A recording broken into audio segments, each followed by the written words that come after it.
Students, if you have little bit of confusion about disaccharides and even the types of disaccharides, what are their structures and how disaccharide is formed, then this video will help you to clear explain in a simple exam oriented way.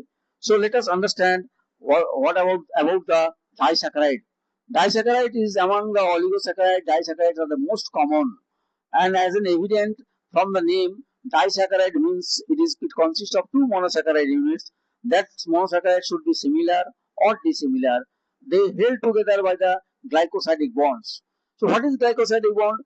When one glucose molecule will combine with another glucose molecule, they will form with a glycosidic bonds to reducing to remove one molecule of water from their structures. So in this way, maltose is formed, fructose is formed, lactose is formed. That how it will be formed, that we will see in the next slide. But now to see disaccharides, they have a common criteria. They have the reducing property because they are disaccharides. They will reduce to form the monosaccharides. The reducing properties that they have the free aldehyde or keto group like maltose, lactose, and maltose is formed due to two glucose molecules when combined together to form the glycosidic bonds. And even also lactose, that means glucose and galactose, they combine to form the lactose. Even if you see the sucrose, then glucose and fructose, they will combine to form the glycosidic bonds. And disaccharides, some of disaccharides, they have some also non-reducing properties. They have no free aldehyde or keto group like the sucrose and trehalose. These are the example of the non-reducing disaccharides.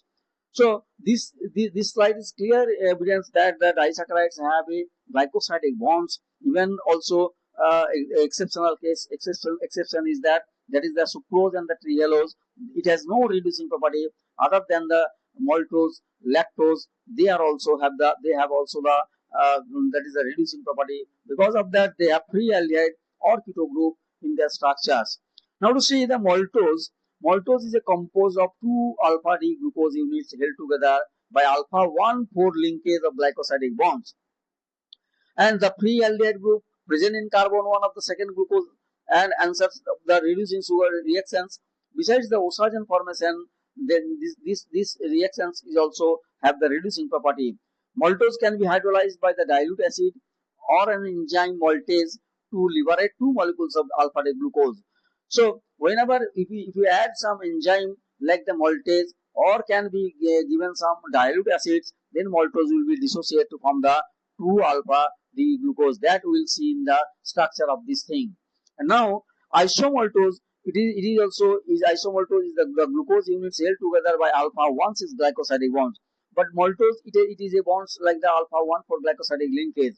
And cellobiose, that is another disaccharides identical in the structure of maltose, except their former it has a beta 1,4 glycosidic linkage.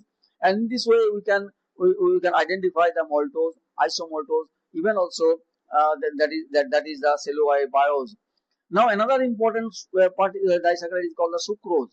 Sucrose is cane sugar. It is the cane sugar and sugar for the of the commerce, and mostly produced in the sugar cane and sugar beets. Sugar is made up of alpha D glucose and beta D fructose.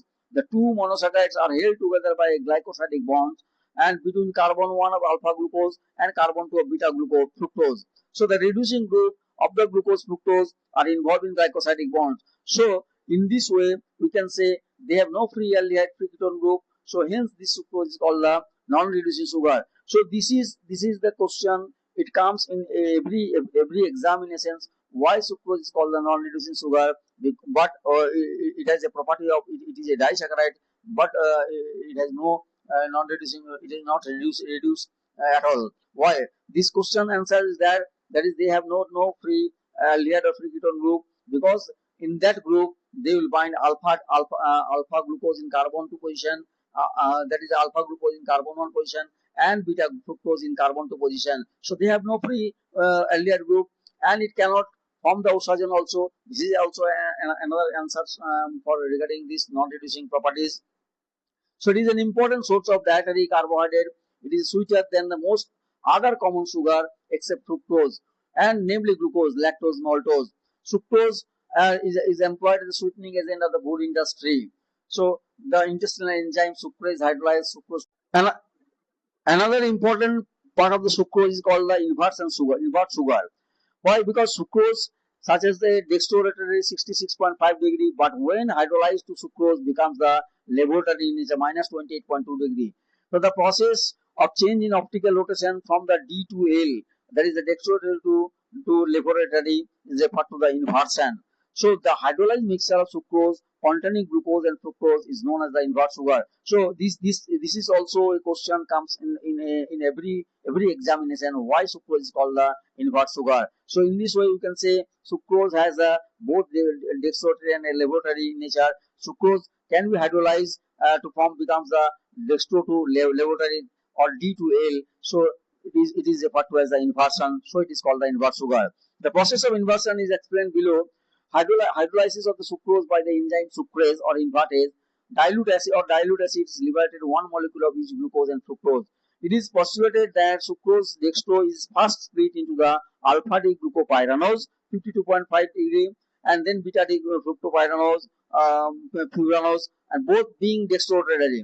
But however, beta D fructofuranose is less stable and immediately gets converted to beta D fructopyranose, which is strongly laboratory in nature, that is minus 92 degree. So overall effect is that dextrose sugar 66.5 degree or in inversion is converted to form the levo form of 28.2 degree.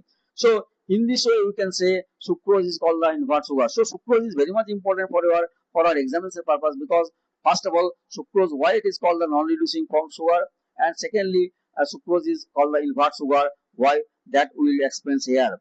And now another important disaccharide is called the lactose. Lactose is more commonly known as the milk sugar, hence because lactose is glucose and galactose combinations. So it is composed of the beta D galactose and beta D glucose held together beta one fold linkage glycoside. The anomeric carbon of carbon 1 glucose is free. Hence lactose exhibits the reducing properties to form the oxidantase. And lactose of the milk is most important carbohydrate in the nutrition of the young mammals, and it is hydrolyzed by the intestinal enzyme lactase to the glucose and galactose. And another important is lactulose. It is a synthetic disaccharides containing galactose and fructose. It is neither digested nor absorbed in the intestine, and lactulose is useful for the treatment of hepatic encephalopathy and is disorder characterized by elevated plasma ammonium level. Lactulose converts ammonia in the lumen to the ammonium ion, and this results in the reduction in the plasma NH3 since NH4 ions are not easily absorbed. So in this way we all discuss about our disaccharides like the lactose, like maltose, sucrose, and even also why they are called the reducing, or why sucrose is called the invert sugar or non-reducing sugar. So I think students, if you in this video will help you to understand the topic, specifically the disaccharides structure as well as the applications and some clinical application, even also exam oriented questions answers. So if you found this video useful, please like, share and subscribe to our Physio-Pulse channel, and do not forget to press our notification bell so you never miss our upcoming lecture, Physiology, Biochemistry and Biology. If you have any query, please give some comments in our comment sections. Then we will try to give your answer in the stipulated time. And if you have, if you think this video will help you, please give shares and subscribe to our channel. Thank you for watching. We'll see you in the next lecture. Until then, keep learning.